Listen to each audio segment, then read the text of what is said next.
It is, in fact, no matter what you think, and there's no confusion involved, December 20th, 2023, top of the hour, midday. You're on Lunch Conversations with Randy and Teddy. Again, for those who do not know, I will be Teddy in this conversation. The dude in the yellow shirt with the shiny head will be Randy. Our special guest today is Ms. Jessie Elmore. We will introduce you to her momentarily. For those who've never heard me share this before across the universe, I work for a company called Burriss Consulting. We teach LinkedIn as a business tool. We teach Sales Navigator to anyone in all kinds of roles, purposes in life, all kinds of different businesses and industries. Randy will tell you he has seen me standing on a street corner in downtown Winston-Salem at the intersection of Cherry and 4th, proselytizing about the power of LinkedIn as a business tool. And so, Randy, did I get my ducks in a row? Yeah, I think I was able to get it up and running on both LinkedIn and Facebook. So we're off and running once again. What is this, show number 193? 193.2. 0.2. Wow. I got it. Randy Wooden with Goodwill Industries of Northwest North Carolina, director for our professional center, and run our center actually out of our Winston-Salem office, or I work remotely a good chunk of the time. Services are free. This time of year, there's a lot of stuff going on. I don't know if you heard, but holidays are right here, Teddy. So a lot of folks kind of push the job search aside for a little bit. And there are pros and cons for doing that, and I get it. But if you or maybe somebody you know is in a search or considering first of the year, New Year's resolution to get a better job, find me on LinkedIn. Like I said, services are free. We'll get you on the calendar and see what we can do to help the new year be a prosperous one job-wise for you. Every week, Teddy and I get together. Been doing it now for almost 4 years. Nearly. Almost 4 years. Every Wednesday, we get together at noon for an hour. We learn some cool stuff and have a little fun along the way. And this week is no exception. By the way, if you have comments or questions for a guest, put them in the chat, and I'll keep an eye on that, try to work them in where possible. So, Teddy, I'll throw it back to you to do the introductions, get this show on the road. Yeah, and let's go ahead and remind our audience. I see one or two names that look a little new to me, but just a reminder, this is, in fact, the next to the last of this event. Next week, we will have our ending show, be a little bit different, a little bit more ad hoc, freewheeling, a little bit more fun, and it's been a blast doing it. But Randy and I decided it's time for us to go do something else. And so next week, please show up and play with us in our very, very last show. But today, this show is all about Jessie Elmore, and it's all about Habitat for Humanity, Davie County. Jessie is a graduate from North Carolina State. Please do not hold that against her. Served in the AmeriCorps, then went to Habitat Wake and some build projects. Jessie, would you say hello to the audience and introduce yourself a little better than I'm doing? Sure. Thanks for that, though, Teddy. I'm super happy to be here. So thank y'all for inviting me. My name's Jessie. I am, for those of you local to this area, I'm originally from Wilkes. Went down to go to school at NC State back in the day. I actually majored in zoology and wound up working in construction somehow. So kind of a random path there. But have been with Habitat for 10 years and some change now. Loved every minute of it. Was at Habitat Wake for 9 of those years. Looked to move back towards the foothills. Actually live in Elkin right now. And an opportunity with Habitat Davie opened up last August before last to get this habitat kind of moving and building and serving families again. And so that's why I came here. Over the last year and a half, we opened our restore where I'm working in today. It's about a 27,000 square foot retail space out here. We opened in June. That's been really wonderful. And we have built a new construction home. And so our homeowner closed in August. That was the first home that Habitat Davie has built in about 3 years. So we got that going for us. And we've served 3 families in critical home repairs. And so Habitat Davie, we're back and we're ready to keep on going. So really appreciate being here. Always ask the why question. Randy, before you ask her that, I Okay. want to know how many O's are in zoology. ZOO, and then another one at the end. So 3. So that would be Ooh. zoology. Zoology. Yeah. Go ahead, Zoology. buddy. So now I forgot my question, Teddy. No, the always ask the why question. You mentioned you majored in zoology and then Uh-huh. you kind of got into construction. So was there a single instance or just kind of fall into it and develop a love for it? How did you have the passion? Because the job you have, you got to love it. Otherwise, you wouldn't stay in this role. What started that? Absolutely. What's the passion for you? What's your why? Absolutely. So coming out of school, I really didn't know what I wanted to do. I loved my major enough, but just had no idea. And so I fell into the AmeriCorps program. That's really what got me involved in Habitat. The job title for that was no experience needed. Learn how to build a house, teach volunteers, work with partner families, all that stuff. And so I thought, well, that's cool. I'll do a gap year after school because with the AmeriCorps, it's a federally funded program. So it's just like the Peace Corps, but domestic, and you do 1 year instead of 2. So I said, okay, I'll do this for a year, see what it's like. I'm out. I love being outside. And from there, I realized that, hey, construction's kind of fun. Like I'm learning how to build a house, which is super handy to have that knowledge, that lifelong knowledge. I get to meet new people every day, leading the volunteers, teach. I always thought about being a teacher was another avenue I felt like I could do. And so I'm getting to teach folks how to put up siding, how to do roof trusses. I'm literally getting to walk in the trusses and like you know, do signals to the crane and all that. So that was really exciting. And then of course, seeing the families and literally working alongside the partner families that were going to be receiving the home at the end and actually purchasing their home in the end. So my why is I really hadn't found a reason not to do it at this point. And I also acknowledge that, you know, I grew up not having to worry about my housing. You know, whenever I got into that AmeriCorps program, it was pretty eye-opening to see folks and their children that were so excited just to have a room to themselves. And it made me think back and like, I never had to worry about where I laid my head at night. I never had to worry about having a bed or, you know, having heat on in my house, all these different things that a lot of kids and families are dealing with at all times, and our neighbors are dealing with that we don't even know about half the time. And so it really made me, that's where my passion kind of sparked. And then the people that you meet through Habitat, it's just, if you work for this organization, you're really a special kind of person if you stick with it and you're a habitatter for life. And so the connections I made that way really kept me involved as well. I had an amazing team back at Wake and have built an amazing team here at Davie. So just all the connections. Cool. I get you. Yeah, Ted. So high level, Jessie. Okay. Where the heck did Habitat for Humanity come from? When did it start, and exactly when did Jimmy Carter start nailing nails for them? Ooh, okay. So Habitat started down in Americus, Georgia, technically or officially in 1976. But a few years before that, it was actually founded by Millard and Linda Fuller. Down there, they had joined up with a guy named Clarence Jordan, who had a place called Quantity Farms. This was a community farm that people from all different walks of life worked together in.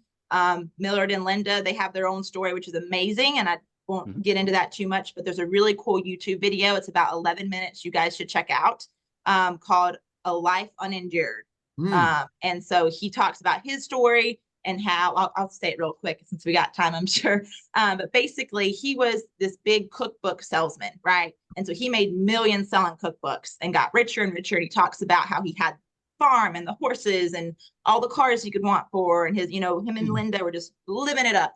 But over the years, all that money and all these riches that they had kind of took a toll in their marriage. They split up for a little bit. He went off on a trip at one point, and said he was in a hotel room and he was listening to this news spread on this someone in the Chinese army, and the guy was talking about how he had made rank and moved up in the army, and that was his plan. He was going to be this big major in the army, and he was so excited about that. But then he met someone, I think he met someone maybe from America or wherever, and he wanted to marry her. He fell in love. But to do that, it was going to knock him out of whatever rank he was in the army. And he said, a planned life can only be endured. And so he'd planned all these great things, but then this lady had changed the course of his life. And so Miller took that to heart and said, I planned all these great things. I'm a millionaire and all this, but when I get to those pearly gates, what am I going to tell God? Am I going to say, yeah, I sold a lot of cookbooks, Mhm. And he really wanted to, at that point, do something more with his life. And so he got back, him and Linda, they talked about it, had some heart to hearts. And then from there, they gave everything away and moved down to that farm in Koinonia, met Clarence Jordan. And from there, the idea of housing and the need of housing, they acknowledged it and said, okay, we need to start building houses for folks in our community. And since then, it's spread to 70 countries over across the world. There's about 60 states that are habitats. There's all 50 states have habitats. And then in North Carolina, we actually have 60 Habitat for Humanities individually. How many did you say? 6-0? 60. Yeah, there's 60 Habitat for Humanity affiliates in North Carolina. Some counties have merged, which is why there may not be one necessarily, but almost every county. I mean, a little over half. But cool. Hey, Dale wants to know, did you ever meet Jimmy Carter? I did not meet Jimmy, and that was one of your questions too. But he obviously became the face of Habitat and has done wonders for the organization as well, and really put it in the forefront of folks' minds. So I've heard nothing but great things, and I always wanted to go on a Carter work project, but I just haven't quite made it yet. Got it. Cool. So, all right. So when did Habitat Davie first start? Habitat Davie started in 1994. But prior to me coming here, I believe they had served about 25 families. 19 of those were new construction homes. And then they had one recycle home where a lot of times, there's not a lot, but sometimes our families move on. Maybe they get a job in another area. Maybe they outgrow the home. And that's what we want. We want upward mobility for our families overall. And so I think they did one recycle home where we got to purchase that back from a family and then redo it for another family and put a new family in it. And then we also do critical home repairs. They did a few, like 4-ish critical repair projects. Cool. And we're going to talk about that in a few minutes. And we're also, we'll get to Don's question in a minute as well. So, so it started in 1994. Interesting. That's not so long ago. That's, do the math, Teddy. I can't. Is that 34 years ago? 31 years ago. 6 plus 23.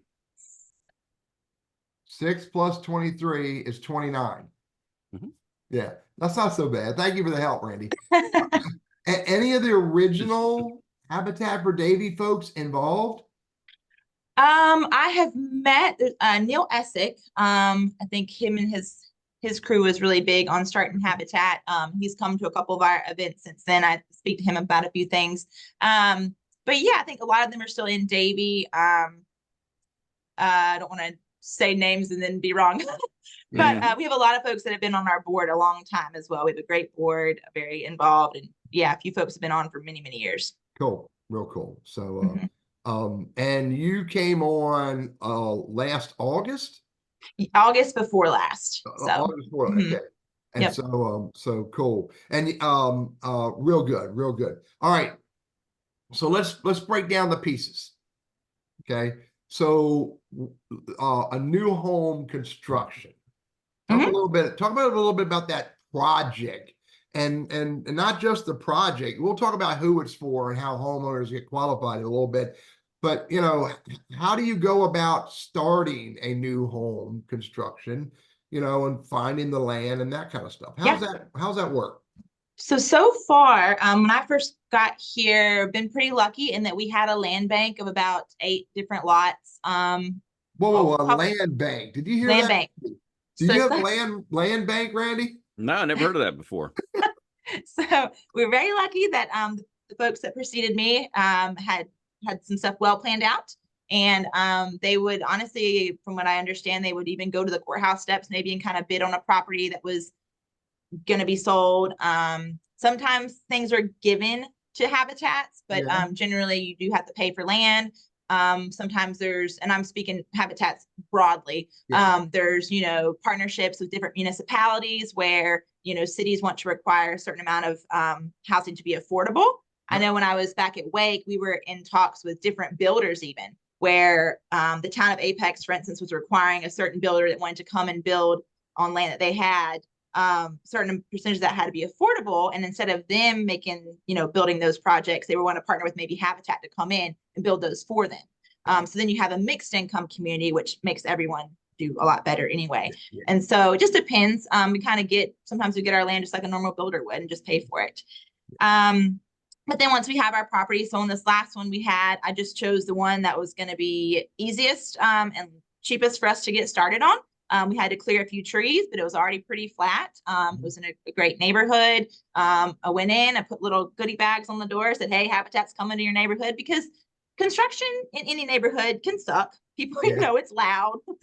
It gets the streets muddy, all that. So we try and be gentle when we come in and educate folks on who we are and, the families that are going to be living in these homes and how they're going to pay for their homes, because there's a lot of misconceptions out there. And then we get the lot cleared just like any other builder. And we get the foundation in with some subcontractors. So the brick and block and that sort of thing. Sometimes we have vendors that partner with us. Pine Hall Brick, for instance, we purchased the block, but they donated all the brick to our first project, which was amazing. Martin Marietta donated 100 tons of gravel, which is also very amazing. And then with the volunteers, once the foundation is in, we start the floor system with them. So I took a lot of time-lapse videos this past year of all the I-joists going in and the subfloor going on. Our first day back, we also did a board build. And so we had the board come out and raise the walls. We try and do some fun stuff and try and involve folks as much as we can in the community. And sometimes that means doing off-site builds. So Davie Davidson Community College on this particular project built all of our window and door components right outside of our restore out front here in the parking lot. So that was a great day and a way to get folks involved that maybe the site wasn't ready yet, but if folks couldn't be on the job site or, it was muddy and whatnot, it's nice to have a level, clean surface. And then we went from there. And I think it took us, my goal was around like 15 weeks. And we started March 24th and I got my CO mid-July. So your what is it called? The CO, what's that? Sorry, certificate of occupancy. You get your CO. Okay. So all your final inspections have passed. Legally, the homeowner can move in, but generally we have a punch list to do after that. So from start to finish, Jessica closed on her home by August 19th. Okay. So it was, I think, a quick turnaround. And that was of this year. Yep. 3-bed, 2-bath, 12, 14 square feet. Yeah. Cool.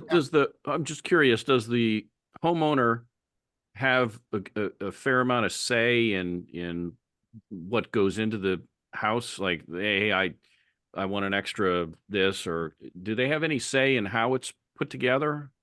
So to be fair to everyone, we do have to have some kind of hard rules in place, if you'll, I guess you can say it that way. But generally the floor plan is picked out based on the family size. So this particular project was a 3-bed, 2-bath home. But then Jessica did get to pick her siding color, her door and shutter color, her countertop and cabinet colors, the flooring color, but not like there's no like design, like you want this bedroom over here, you want this bedroom this much bigger. That we're not a custom builder in that way, but we do like our homeowners to get to have that ownership and choose most of the colors of things. So I think that helps a lot. She couldn't ask you to build an extra man cave on the back. Oh, no, but she did kind of get one. She got a big shed that, once again, Davie Davidson Community College came back in on the back end. This particular house plan didn't have an attached shed, and they set up a whole class around building her a shed and had volunteers on it and stuff. So we were joking because we both love Highland cows, and so she's like, "I'm gonna get me a little mini Highland cow now for my shed." Does the weather impact you as far as you mentioned muddy? And I have a story I'm going to share, Teddy, whether you like it or not, about about my adventure with Habitat in Forsyth County. I was out there one day, but seriously though, we haven't had snow, but when it freezes, I don't know how that impacts, your ability to paint things or to dig things and what have you. Help us understand the weather and the impact, because we're at wintertime coming up. Right, exactly. Yeah. It definitely does, especially when you're trying to get a foundation in or pouring concrete. You got to be careful. It's not going to get too cold out there, or the rain, pouring rain in your footings and whatnot. So yes, that weather can impact us, just like any other kind of construction company. That's why we really try and get it dried in, get the sheetrock in as quick as possible, so that if I have a volunteer day lined up, I don't have to worry about having, work for them to do. I have inside work for them to, no matter what the weather is. So yeah. Or we have to provide heaters on our job sites if we're going to be painting in really cold weather. We didn't have too many delays over this last, but I think there was one rain day that we only worked a half day and kind of rained us out. But yeah, it definitely can slow things down. So for a new construction, and I know you said it was 1,200 square foot. I think you said around 1,200 square foot. How many volunteers do you strive to get involved, and how many hours do volunteers put into that? And then side question is, take the homeowner out of the volunteer list, and we'll talk about how much they're involved in building the house. Absolutely. So on this last project, we had Davie County really showed up. It was absolutely wonderful, the amount of volunteers that we had come out, from local companies to individuals to friends and family of the homeowner. And so I'm out on the job site building with the volunteers. And if we had a larger volunteer day than I felt comfortable handling safely, I would ask some like regulars to come in and help me, or I even called up some house leaders from Raleigh, house lead volunteers to come up on big days. But generally about 10 to 15 is a good number, that I can get 2 to 3 groups going on certain projects and feel pretty comfortable checking in on everybody there. And so to really stay on schedule, having about 15 people about 3 days out of the week is kind of what I was striving for when I set the schedule up. And then I had at least one group every week, if not sometimes 2. But yeah, it kind of depends on scale. But yeah. Do you get, I'm curious, as far as volunteers go, you mentioned 3 days a week or so. So that I'm thinking, okay, so that, Joe Blow guy like me has a regular job during the day, during the week. So a guy like me would do weekends, I would assume. So who does the weekday work? Who are some of those folks? That are they retirees? Are they students? Or help us understand what that, the ones that are able to come in during the work week. Absolutely. So I typically opened it up to Thursdays, Fridays, and Saturdays. We had, during the work week, we would have groups like Energy United came out, and they sent about 50 people over the course of 3 different times to volunteer. And they actually paid their workers to come. So it's a team building thing at that point, right? Their employees are still getting paid. I believe Reeb did the same thing. They brought out some of their folks to come volunteer as well. So a lot of companies give their employees volunteer hours that they can go out and use in the community, which is a wonderful thing. And then a lot of it was, I had a group of regulars. I had some like really good friends that I made here, some realtors actually, because they can make their own schedule. And so they'd pop in for a few hours and then they'd, go do their closing. Maybe they'd come back or whatever. Jessica, our partner family, really was there all the time working on her sweat equity. And so it was, great to have her during the week. And sometimes it's nice just for me to be out there by myself, just getting stuff set up for the next day. I know if I would have a big group of 15 volunteers coming in on a Friday, my Thursday, I would want to spend, let's say I was doing siding, and I would want to get the starter strip up and the corners up nice and straight where I could think about it, and I could, work kind of slowly and carefully by myself. Because once that meticulous work's done, those 15 volunteers can come in and just do siding, boom, boom, boom, boom, really quickly. And so I kind of plan your tasks to know what works for, volunteers, what's easy to teach them essentially, to get the most work done. I get it. Teddy, if you want, we've got actually a question about matching the skills. Yeah, matching the skills. So let's just say you don't want me, with mission critical tools in my hand, and you want a building that's straight and will stand. So I can shovel dirt, or I can do that kind of stuff. How do you match the skills? And I assume you have all the tools that we would need, but if somebody is really skilled at something, do you kind of carve that out and say, we're going to match you with that? Say somebody had an electrical background or something like that. How do you decide who gets to do what role and what tasks? Absolutely. Yeah. It's pretty, it's different every day, right? Because sometimes you get people that come out there and they just want to learn something new. Maybe they've never You know, maybe they've never done trim work and done baseboards, but yet they want to learn how to do it, cope it, and put it together and nail it up against the wall. So I would teach them that. And then once they, you know, taught it, we check in and make sure they're good and they keep rolling.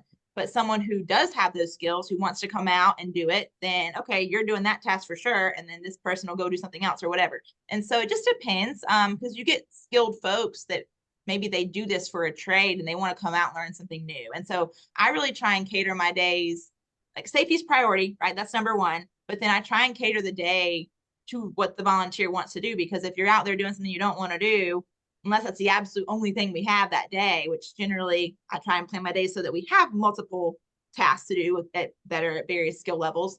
You know, if you're out there doing something you don't want to do, you're not going to feel that passion. You're not going to get that habitat bug in you. You're not going to want to come back. So what's the point of having you out for one time? Yeah. So, yeah. And you have one house going at a time. Right now we do. Yeah. When I was at Habitat Wake, we did, the most we ever did in 1 year was 83 homes. And we saw about 18,000 volunteers a year. So that was a different ball game in that we had like 10 superintendents, and you had layers, you had skilled house leaders that would help lead the unskilled volunteers. And so coming here, I'm having to kind of like rewire my brain and say, okay, we're doing one project at a time. So this is how many folks I need, and trying to like rebuild this whole thing up so that, you know, next year we can keep growing. We can grow to 2 homes, 3 homes, that sort of thing. But yeah, we finished the first home in August, and we're hoping to start our next home by February. We run on a July to June fiscal year. And so that will be 2 homes for our fiscal year, as long as we complete it by June of 2024. Gotcha. So we're building 2 homes and then hope to grow from there. All right. So, you want to grab Don's question before we do our break? Yeah, sure. So land banks, do you build communities? And again, I know you're like a onesie twosie right now as you get your feet off the ground with this thing. But I'm wondering, for example, with that I did one time for Scythe County Habitat, and they had 2 houses side by side in different stages of being built. And so with like in one, you're outdoors, you're doing that kind of stuff. In the other one, it was more indoors cleaning kind of thing. So it helped with the skill level. It helped in case it was rainy and all those things. So do you look at building a community? Is that kind of a goal to build I guess, if you will, a community, and also these tiny homes that we talk about? So let's say I'm a single person. Or are you building more for families? What does that kind of shape out to look like? Yeah, I absolutely think that, you know, we would love to build communities if we found the land, and that sort of thing. Even the last home we built had an empty lot beside it, but someone else owned it and they were not looking to sell. So that was my intention immediately. I was like, can we get this lot? But yes, in the future, we'd love to look into that. Right now, as you said, kind of being a startup, we're figuring out our path and trying to create that strategic plan, you know, 3 and 4 and 5 years out down the road, so we don't run out of land or anything like that. And then what was the second part of your question? It deals with the size of the homes and prefab homes and small homes, just that kind of thing, and single versus family. Yep. A lot of habitats do tiny homes. We haven't gotten into that yet here. It's an idea, it's a thought. Kind of one direction I was even thinking about heading is maybe modular construction, because that would take away a lot of the front end, all the framing that we have to do on the job site. It's all done in a warehouse where you don't have to worry about the weather holding anything up. It could come to site and we could do all the finish work with volunteers. So there's definitely different things to think about and start brainstorming. Tiny homes would be, you know, can you build that particular tiny home on this land? Does it have to get rezoned? And what does that process look like? So it's all learning. They're all ideas we can think about. But generally right now we're serving more families because those are the lots that we have. But I definitely think that, you know, density is just like anywhere is definitely necessary and a need. I know in Raleigh we build a lot of townhomes, and that could be something that we could get into if we have the right piece of land here too. Gotcha. There's a piece of property right off of Route 801, exit 180 off of I-40, across the street from the hospital, where there's a developer going to build, I think, somewhere in the neighborhood of 500 apartments. I don't know if you've heard of the story or not. I think I have heard this. So I wonder if there's a partnership there for you to build the affordable living space for them on their land. Mhm. Yeah, exactly. Those are all exactly all things, all conversations that we need swirling around Yeah. and connections to be made. Yeah. You're on Lunch Conversations with Randy and Teddy. This is show 193. We have one more show next week that'll wrap up this program. Our special guest today is Jessie Elmore with Habitat for Humanity, Davie County. Conversations about what's going on in Davie County with Habitat. So, Randy, you want to grab any other questions? No, I think we're up to date. But I wanted to throw at some point. I've got a funny I got my little funny story. I don't know. Did I turn the recording off, Randy? It's not that funny. So as leadership Winston-Salem, after we were the class of 2022, I think. Anyway, so I got together with a few others from the group, and we decided to do community service project. And what we did was a habitat build on a Saturday. And it had rained like the dickens the day before. And so we kind of got a message that said, hey, we're going to be indoors, blah, blah, blah. And again, this is where those two houses were side by side. Okay. So I've got a, Teddy, and you may have seen me wear this. I've got a sweatshirt that's bright yellow like this. Okay. Yeah. And I had brand new white sneakers, a pair of sweatpants, thinking I was going to work indoors. Jesse, the city slicker. Thinking I was going to work indoors. Well, lo and behold, it had stopped raining about half an hour before we showed up. And there's red clay, mud, anyway. So they said, hey, some of you guys can stay indoors and do the one house, but we need people to get in the crawl space under the other house, crawl around in the mud under there and lay down some plastic. Yep. So Lloyd is one of my cohorts over there, and he goes, dude, he said, nobody else. And I'm looking, I'm dressed up like Mr. Clean, everything is spotless. So you get this. So he goes, oh, come on, man. And it's sort of like when you go swimming, you put your toe in, and I was like, do I really want to step in this ankle deep, muddy clay with these white shoes on? And, but just like with swimming, and once you dive in, you get in there, you're like, fine. So I just belly flopped, and I came out. I had to now, Teddy, keep the recording going. I'll keep it G-rated. But I wasn't the only one who, luckily we had extra clothes in the car, because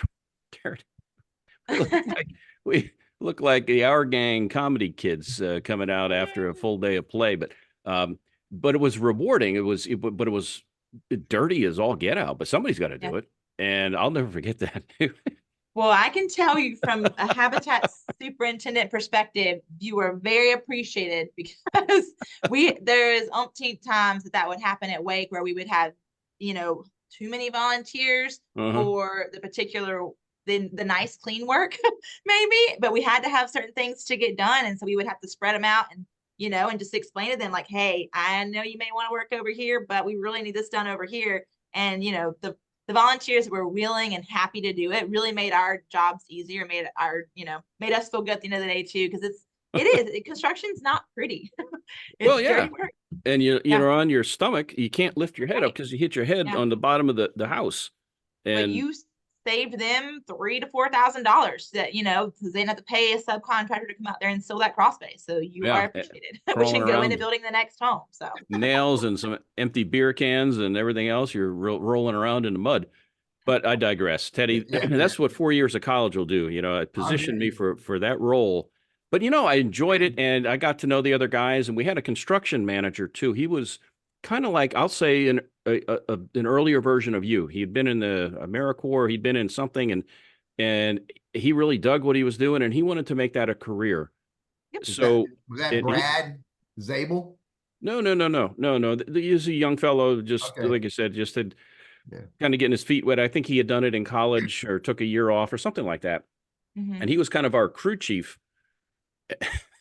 So anyway, but I'll never forget, I came out, he went home every night in tears. Like the old football, you see the old photos of football players covered in mud from head to toe. And but it was all good for a good cause. And so I'll leave it at that. But it was an experience for sure, crawling around under a building in 34-degree temperature. So. Yeah. All right. Anyway, so much for that. I got it off my chest. There you go. That's good. It was fun. On the other hand, Randy, when I showed up for my first Habitat build, I wore steel-toed boots. I had sneakers. I had a leather tool belt. I had my own tape measure, my own speed square, and I think it was a 18-ounce hammer. I Framing had a hammer. bottle of water and I had a bottle of water and my keys. That was about it. And sneakers. All right, Jessie, let's talk about the others. Let's go back to the homeowner's investment, the homeowner's sweat equity. Can you talk about that a little bit? Absolutely. Yeah. So our partner families do 250 hours of what we call sweat equity. So they are out there, they start here in our restore. We already have a few homeowners in our pipeline right now who've been trying to get their hours in before the next build starts. And so they're literally and physically out there building their own home. They're working alongside the volunteers. And it, it really makes their home even more affordable in the long run because they know how to fix certain things if anything goes wrong, and they know how to maintain their home better because they're learning how to caulk their kitchen countertops and then fix that piece of siding if the big windstorm comes and rips anything off. And so it really it's empowering to our families when they're out there doing all of that. And then their other investment is the monetary. They still pay a down payment, just like a normal family would, and they're told that cost up front. I believe it's a capped cost, so about $2,000 or so. And so that sweat equity is really kind of a piece of that down payment. Yeah, I get it. Yeah. We'll talk a little bit more about qualifications and requirements a little bit more, but just want to talk about the hours that they put in on their house. And I remember that as a volunteer helping to build a house with the homeowner. That was pretty cool to be, working alongside the homeowner and their family. We had the same thing happen, and here, as I was walking out to my car with mud just dripping all over me, one of the other homes in that community had been a Habitat home, and the homeowner was just getting out of his car with some groceries, and he saw me, Mr. Mud, going out to the car, and he goes, "That's another Habitat build down there, isn't it?" I go, "Yeah." And so we talked for like 5 minutes. Yeah. But he was just so thankful for the opportunity to get ahead, and he just said, this was amazing and life-changing. So you're doing good work. Just keep it up. And you may never know where it impacts somebody down the road, but it was a really good experience. All right. So let's talk about critical repairs, Jessie. I like that the style behind that. Talk about what that is and who you do it for, and what's the process of going and doing it. Absolutely. So our critical repair projects are for folks in need of critical repairs on their homes that have been unable to kind of maintain certain things over the years, whether that be because of they maybe themselves have gotten older, the home has gotten older, if they have a disability, anything like that, or they just don't have the income to pay for repairs over time. And so we come in, folks apply to us. So we have our income caps essentially. So folks that make less than 80% of the area median income here in Davie County. And then of course, they have to have a need. So if the home itself needs that critical repair. And so we'll go in, we might build some steps. A couple projects that we've done in the past, we built some steps for a home that literally they were rotting away on the front and back. Like, I don't know how he did not step through those steps sooner. And so we actually built both sets of stairs here in our warehouse with some volunteers, took them out to site, installed them. So now he has safe access to his home. We went out and did, Miss Brenda was living in a home built in like the early 1900s. And her roof had a leak, beautiful metal roof, that it was leaking. She had no light in her bathroom, was actually physically having to carry a lamp into her bathroom to see. She needed a handicap toilet, and the toilet actually leaked so that the floor was rotted. And so she was about to step through her floor there. So we did all those repairs. Generally, I will say with critical repairs, we keep the volunteer activities for in our restore or on our new construction job sites. Because a lot of times the critical repairs are more intensive, and they need, folks that do this for a living generally. And it also allows us to serve more families because we do a lot of our critical repair projects through grant funding. And so then we're able to just, I'm a team of one right now in construction. And so I can focus on new construction, the volunteers and all the schedule and all that, while I'm coordinating subs to go out and do this repair work. Gotcha. It's sometimes we do have we do go out and do it ourselves. I'm going out actually tomorrow with one of my regular volunteers to do some floor repairs where this lady has holes in her floor as well, in her bathroom and in different areas, and it's causing her home to be extremely cold all the time during this time of year because you can see down to the crawl space. And so we're going to make that repair ourselves. But yeah, there's a lot of conditions that our neighbors are living in that you just wouldn't really know unless you go out and see it for yourself. And that's what I've been fortunate and unfortunate to do this year. I've been fortunate to see it and meet these families and help them. But it's unfortunate and eye-opening that folks are living in certain conditions. Yeah. Yeah. There's a comment in there, Teddy. We'll get to the, if somebody wants to volunteer, we'll get to that here in a bit. Yeah. But Greg had a question about how you may work with or communicate with other organizations like Purple Heart Homes. And I'm not familiar with Purple Heart Homes, but I'm gathering it's military related, but I don't know. Yeah, so that's bad on me because I've heard of the organization, but I haven't made any connections yet. I'm not sure if there's a Purple Heart Homes in Davie or if that's in Forsyth. Definitely heard of them though. Yeah. I think it's probably nationally recognized. But we have made great connections with other nonprofits here in Davie. Family Promise is one that we kind of talk about ways we can partner in the future potentially.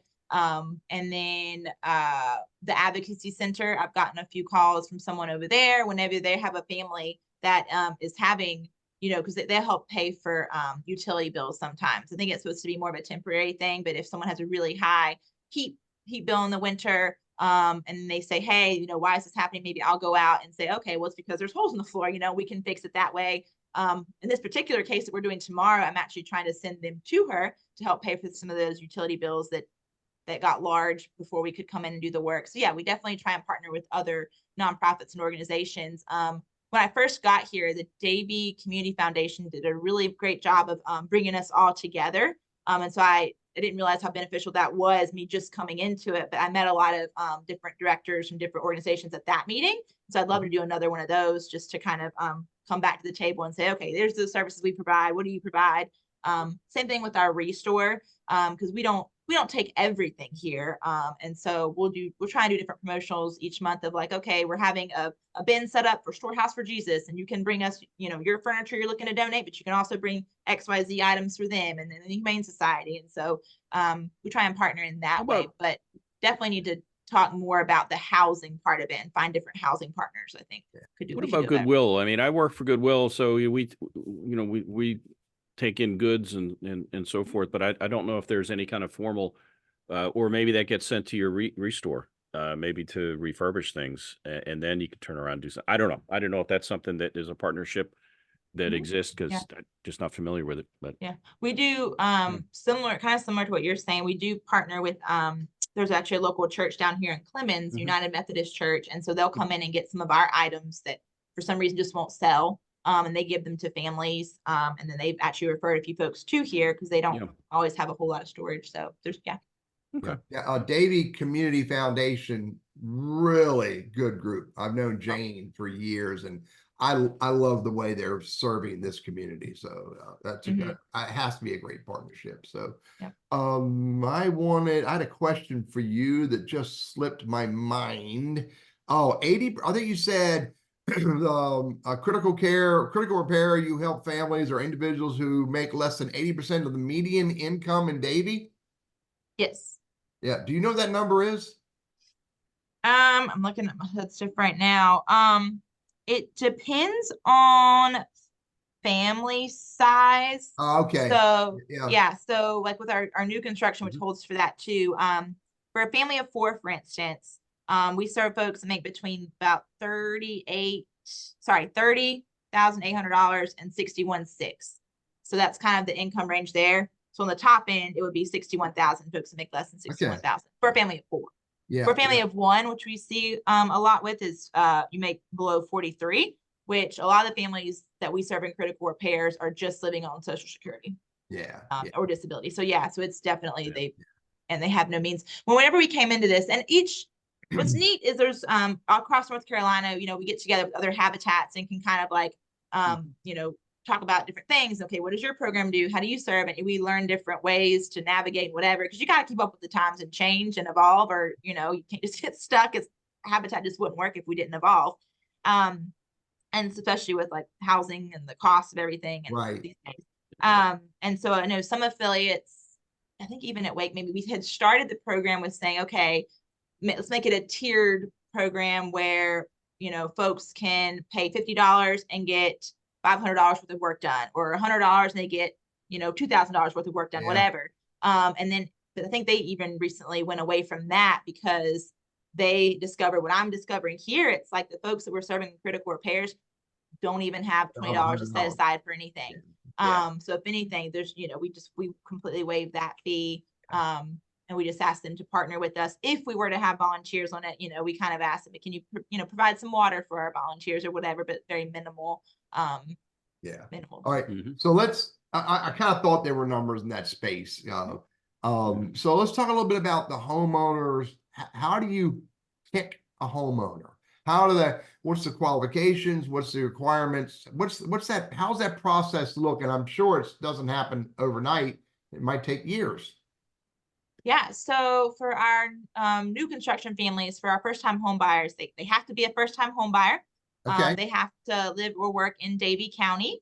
They have to meet our income requirements. Most of it's based on that income kind of requirement there. And then they have to have a need if they're living in unsafe conditions, if they're, in overcrowded situations, if they, it's mostly based on that income range. And so then they'll come to us, they'll apply. Once they meet our income requirements, they're accepted into our program. They can begin their sweat equity and that sort of thing. We also coach them on the certain classes they have to take. They have to take certain HUD classes to help set them up for success, how to, budget their money, and they teach them how their mortgage is going to work, all that good stuff, so that, when our families get to the end of the program, which generally takes about a year, they are well set up to be a homeowner. And, they've done their sweat equity, so they physically know how to work on their home and take care of it. And they know how to, take care of their money so that they can, have it for their mortgage each month. And they understand how important the homeowner's insurance is and all that good stuff as well. So go ahead and take Don's question, because that's relevant to this discussion about homeowner qualification. Who owns the home once it's built and done? And I believe it might not be what Don is thinking. So why don't you discuss that? Yeah. So once everything is they've completed the Habitat program, our families purchase the home. And so the way that it works is if the family cannot afford, so we sell our homes for appraised value. If the family cannot afford the full appraised value of the home, but yet they're in our program, we've said they meet our requirements, we guarantee that, they can, we ensure they don't pay more than 30% of their income towards that mortgage. And so it's broken down. Let's say, for instance, the home appraises for $200,000, but the family can only afford a $150,000 mortgage. We partner with First Bank, and they will assume that $150,000 piece of the mortgage, and then we'll have that $50,000 sitting out there as a second mortgage. Okay. And they won't pay on that until after the first one's done. And then we put stipulations on that $50,000 that say, okay, if you were to sell the home from 0 to 5 years, we get our $50,000 back, essentially, because that's built-in equity for them. Right. If they are in their home from like 5 to 10 years, then we would get a percentage of that, and they would get a percentage. And then I think it's for the full, it goes down each year. Once again, all habitats do this a little different. Up until, coming here, Habitat Davie, like most habitats, were selling their home for what it costs to build, like what habitats used to do at least. And, that's great for the family and who you're serving. But it doesn't help the habitat to have longevity and be able to, build a little bit of money up ourselves to be able to purchase more land or to put that in the next home. And so it's not necessarily sustainable. Right. And so that's why a lot of habitats have gone to third-party lending. And then also there's a big misconception when you come in and build a home to the neighbor's house, oh, you're taking down their property value, whatever. And that's why we have to sell our homes at appraised value so that the neighbors understand, hey, we're not messing with the housing market either here. Yeah. So there's a lot of different things. I get it. But bottom line is the home belongs to the homeowner with a mortgage to First Bank and a second mortgage that's held by Habitat that they get their money back. at some point. Yeah, And if- so that, yeah, they would, and a lot of Yeah. times it'll be, as long as they're in their home the whole time, that second mortgage will get forgiven potentially. We also, the NC Housing Finance Agency, also, we can partner with them, and they will give us the money for that, second mortgage Okay. up front, so then we can take that on a no interest loan with them to go put that into building more homes as well. Gotcha. Gotcha. Yeah. Randy? Yeah, I was just gonna say, so they're in the house, they mean well, and next thing you know, everybody loses their job and they can't make the payments. So then they are a homeowner just like Teddy or me or anybody else, that if you can't make it, you get foreclosed upon. You got to. So, I mean, do you guys bail them out and help, and buy it back from them so it doesn't go to foreclosure? I mean, we don't need to get into a ton of detail, but is there an out if they crash and burn and lose their jobs? Yeah, that's where a lot of habitats will purchase the home back if they have to. Yeah, though if they have the means and they have the money saved up, generally that would be what we would want to do, is purchase that home back to be able to keep it in the affordable housing stock and sell it to another partner And then family. you clean it up, paint it up again, and then you basically resell it again. Yeah. Yeah. But there are a lot of, essentially hoops that our families jump through, and having to have good credit, show that they've maintained a good job over a certain amount of time, those sorts of things. Because when we vet them, the banks don't vet them. Habitat vets, and we put our stamp of approval on this application and say, yes, this will be a good home run. And then obviously things happen here and there, but Habitat across the nation actually has a very low foreclosure rate because of those reasons, because of how stringent our process is, because of how many things are, you do 250 hours of work on a house, you don't want to lose that sucker. Right. So So let's talk about the restore, Jessie. And I'll offer to the audience, and Jessie may not remember this, but I think I was one of your first 10 customers at your restore. Because we came the day it was open. We came late, and my wife bought this beautiful desk from you guys for, in my opinion, the grumpy old man, for a ridiculous amount of money. But it is what she did, buy a beautiful desk. So talk about what Restore is all about, and how do you get the stuff that's in there, and how does it help? Absolutely. So the restores, and I'd have to Google this, but I believe they came on in the 1990s is when the restores kind of came about as a support to the affiliates. And the restores help to cover overhead. And really we would like for it to cover all of our staff overheads. That way, when we go out into the community and talk to potential sponsors, we can say what you are donating is going directly into building homes or going directly into purchasing property, whatever, because our staff overhead and our offices, all that is covered by funds from the restore.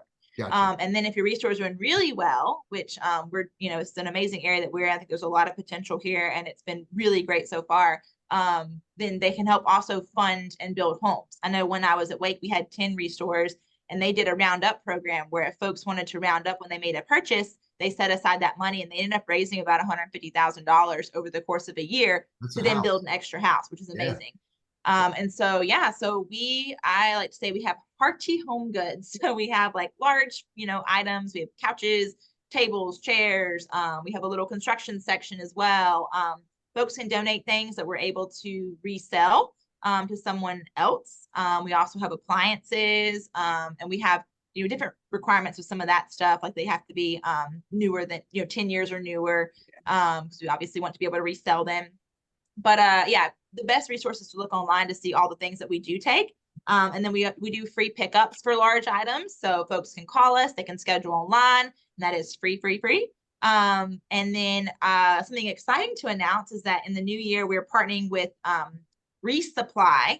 And they are a company that is nationwide, and they partner with different habitats as well. And so what they have done is they were started out of the idea of folks moving from military base to military base. And they said that I think they had maybe one of their owners or something was in that situation. And when you get called to go somewhere else, you got to go, and you got to get rid of your stuff and move. And so this company was started to be like a next day type of company. Well, okay, we can get there, and they will come out, because we require our stuff to be on our first floor. If you can get it out to a carport, that's even better. Because we have our procurement team that will go out and pick up items, but they're not, they're not movers essentially Yeah. every single day. So for certain items that are too dangerous for our team to get out or too hard for the homeowner to get to where it needs to be for our team, this is another option. And homeowners do pay them. This is a paid service, but it'll be another opportunity if we can't get there next day.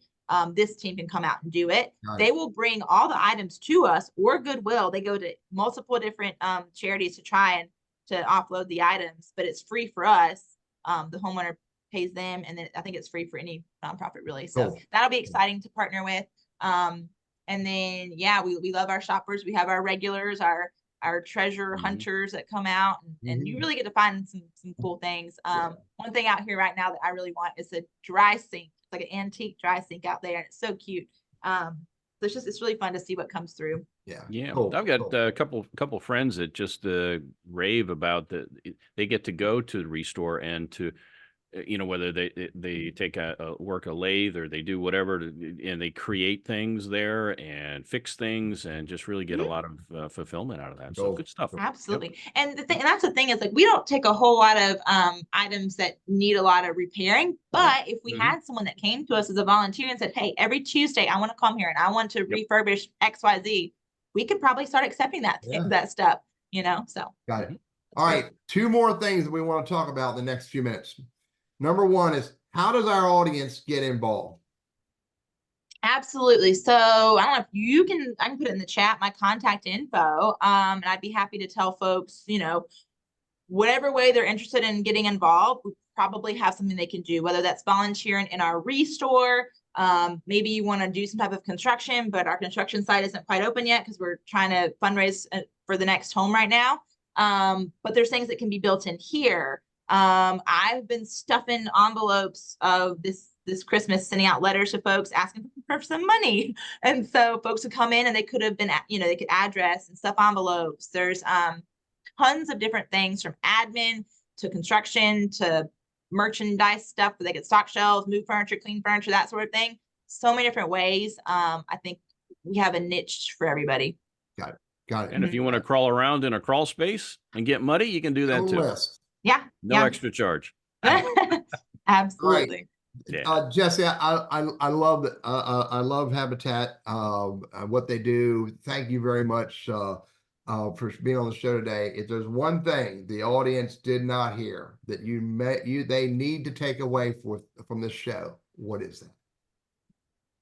I would say, your neighbors need you. It's really easy to go, if you go to the dog shelter, you're going to see all the animals that are there that need homes. And, if you go out, you can see folks that may be living out and not have a home at all. And you can see those things. And there's organizations that do that sort of work and help folks and animals and that sort of thing. And those are great.